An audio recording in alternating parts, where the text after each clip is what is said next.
Charge muna tayo mga boss. At lobat na yung cellphone natin. Uy, saan ko na ilagay yung charger ko?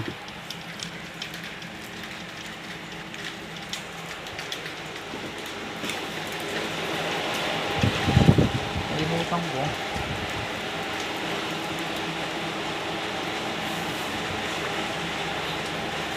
Ayun pala sa ilalim ng lamesa. Yun o.